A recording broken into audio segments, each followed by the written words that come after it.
have another question from our listening audience, so let's please, Shane. Richard in Rockport asks, once the oil is on the beach sand, how is it cleaned up? Is there a machine that does this? And do we have them here in Nueces County? In response to that type of thing, if it's on the sand, that actually is relatively straightforward, although the type of things that we're seeing with oil coming in now is really a manual labor approach with shovels and plastic bags and that type of thing, because it's mostly, not mostly, a lot of it has been the tar balls and the heavier sheet types of things are coming in, or start coming in there now. So there are some machines that are available, but you always have to be cautious when you look at these types of cleanup situations, because you can do more harm than good, with the exception that on the sand beaches you have a much broader range of mechanical options than you might in your weapons. The issue of the issue that we have here in Coastal Bend is the sargassum. How does that muddy the picture? I'm asking a question here. That money is certainly complicated because it is an issue. I think Tom wants to jump all well, I guess sargassum, unfortunately, would be a natural absorbent. Surely wrap it up and mix it up, it would be a real mess if we had to do it that, I'm afraid. I think so. As we kind of begin to wrap toward a conclusion, I would wrap up with this and leave our panelists to make some final remarks. One question, I was in the Roswell area yesterday, as a matter of fact, I got back last night, and we were talking to some folks that came down, and the question was, why should we even care about what's happening there? And the short answer is that these wetlands in Louisiana, and believe me, this is very difficult for a native Texan to talk about something outside of Texas that's better than we have here. But those wetlands in Louisiana are a national treasure. They are 40% of all the wetlands in our country.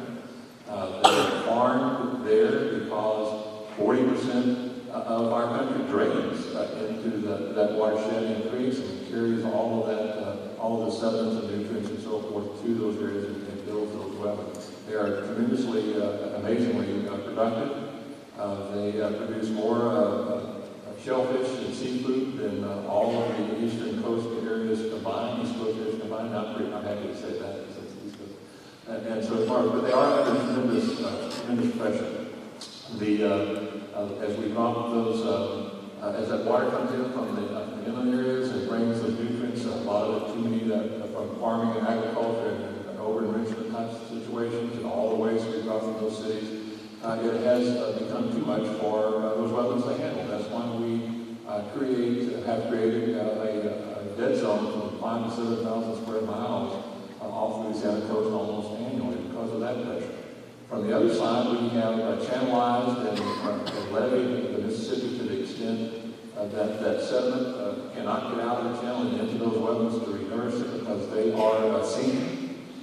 Every day during this hour that we have talked to here about an area of some areas about the size of 2 football fields have disappeared. They're losing 25 square miles of wetland every year at a tremendous rate because of that loss of sediment and because of the removal of oil and gas under those wetlands, which has caused a very high rate of subsidence and channelization within those wetlands to get at those all-going sites and increased erosion.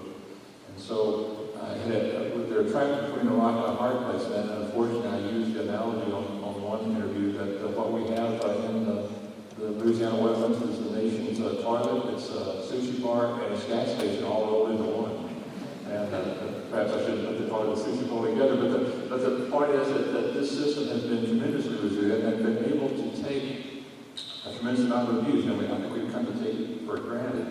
But when you get knocked down time after time, when you have a hurricane like Katrina that comes through and overnight removes 135 or 140 square miles of that wetland, when you have now an oil spill like this that has the entire area surrounded and oil coming in from all sides, you have to ask the question, how many times can you continue to get knocked down before you can't get back up again? And that is the long-term concern that we all have. It is the mission and the focus of the Hart Research Institute, working with all the other entities in the Gulf of Mexico, to try to figure out a way to bring everyone together, bring these issues together, and look at how we can maintain the ecological health of the Gulf of Mexico while we meet the economic sustainability that we all depend upon. And that's a huge challenge, but that is the absolute focus and was, in fact, the intent of Ed Hart when he set up the Institute with his generous endowment. And so that's what we're aimed at, and this is exactly where we want to focus our time. So I want to give our panelists a chance to make a very quick remark. I think I'm almost out of time. Is there any kind of quick comment maybe any of you all that we need to conclude with? I would say that I graduated from LSU and did my dissertation research in the Louisiana estuary, and I have to wince every time I watch some of this oil washing up in the Louisiana marsh area. And I'd like to close by saying I am an optimist and following up on several questions. You know, we do learn. That's one of the great things about us as a people. We will learn from this. We will have better rules. We will have better mechanisms in place. And I'm pretty confident that the future will be. We won't see this sort of thing happen again, or at least not until we move into the new area and have even newer challenges. Absolutely. Does with any concluding remarks? Yeah, I would just say that, you know, there are many people that say, can we really afford to drill oil and gas in a manner that we don't have these situations? And I would respond that, can we afford not to? No, and I think that really gets at my concluding remarks too, is that we do, and this is something we look at, and the question has come up on communication, should we not drill there at all? And I think everyone is certainly entitled to their opinion as to whether we should be drilling for oil and gas offshore or not, and that opinion depends on anyone's perspective.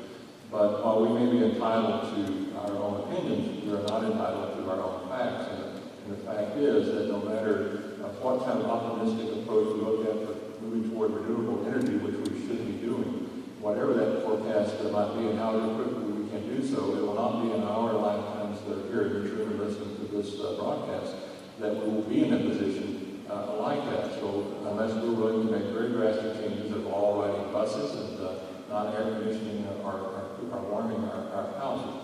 So we're going to be needing oil and gas as part of that energy mix for some time to come, and the place where that oil and gas is in the offshore waters of the Gulf of Mexico and other places like that. So what we have to do is figure out a way to meet that balance, to protect the environment, the Gulf environment that is so important to us, but at the same time meeting that other need, which is really, really difficult. Of course, it's not going to be an easy challenge, but that's what's facing us, and that's what we really have to do. Well, I want to thank all of our audience for being here with us today and remind everyone that we are going to be looking towards other panels as we go into the future. We'll talk about that in a second. As soon as I get my kind of timing to where we are. Our panels will continue in next week, next Friday. I can't see, Mark, are we done? Sorry. Okay. Our panels will continue next Friday with another series at the same time with another group of experts, and we'll conclude on the third Friday after that. So as we, again, thank you all for being here. I can't see in the back where our timing is. I'm sorry, Shane, I can't see the signals are here. What's going on? I'm assuming that we are at. Thank you. Thank you all for being here.